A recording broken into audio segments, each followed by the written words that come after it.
full-time organizer. He slowly worked his way up to national director. He was a natural-born leader.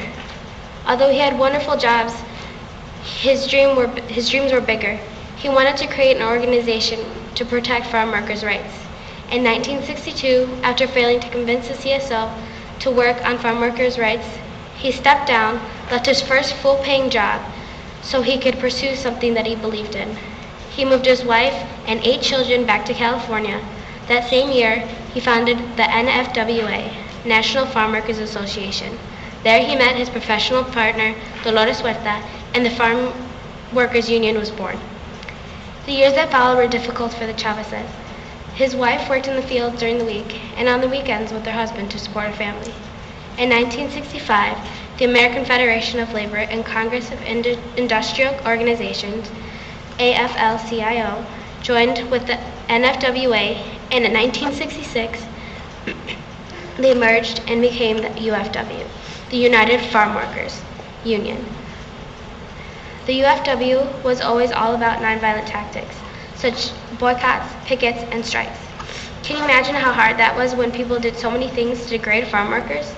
Farm workers worked in fields for over 20 hours straight sometimes. There were no bathrooms, horrible shacks without heat or water. Pay wasn't even enough to feed a family. Children didn't go to school because they were forced to work in fields at the age of 5 or 6. He did so many things to help farm workers, and not only Latinos. That is why he is so powerful, because he thought of an entire community, not only his own. He made people aware of the problems and the struggles farm workers faced. He made people aware that without farm workers, our country would halt. He made people know that farm workers needed to be treated with respect and dignity. They needed better pay, shorter work days, and safer work conditions. He trained his own union workers so that he could send them to other cities and train them for the day that he left this earth.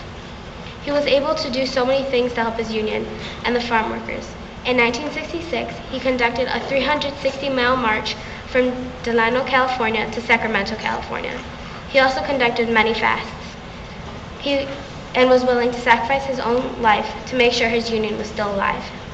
In 1968, he did a 25-day fast on water only, along with a 24-day fast in 1972 and one more in 1988, this time for 36 days. His last fast was August 21st, 1988 for 36 days, and they called it his fast for life. His fasting was left to so many celebrities like Whoopi Goldberg, Kerry Kennedy, and Emilio Estevez, along with several others. In 1991, he received the Águila Azteca, the Aztec Eagle, Mexico's highest award given to people of Mexican heritage who have done work and major contributions outside of Mexico.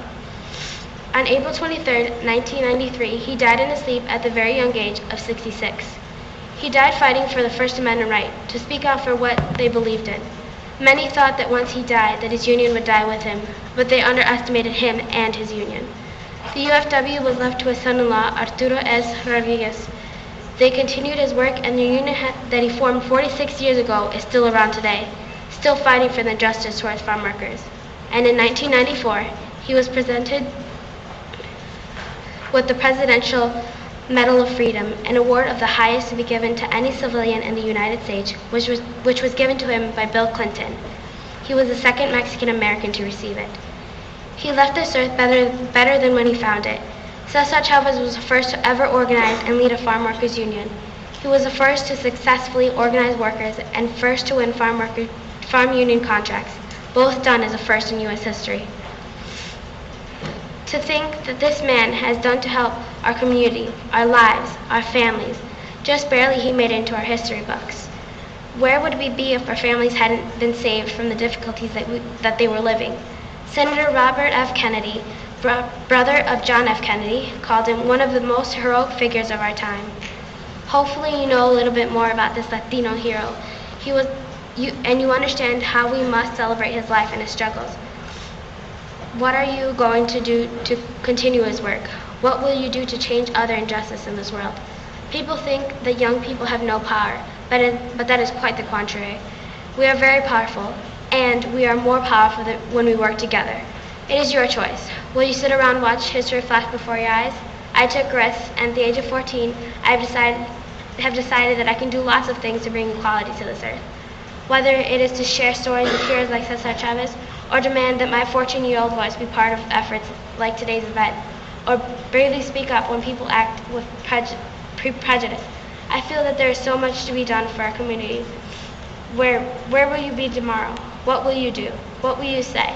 I invite you to believe in yourself and your power. Cesar Chavez did. Let's not disappoint him. Sí se puede.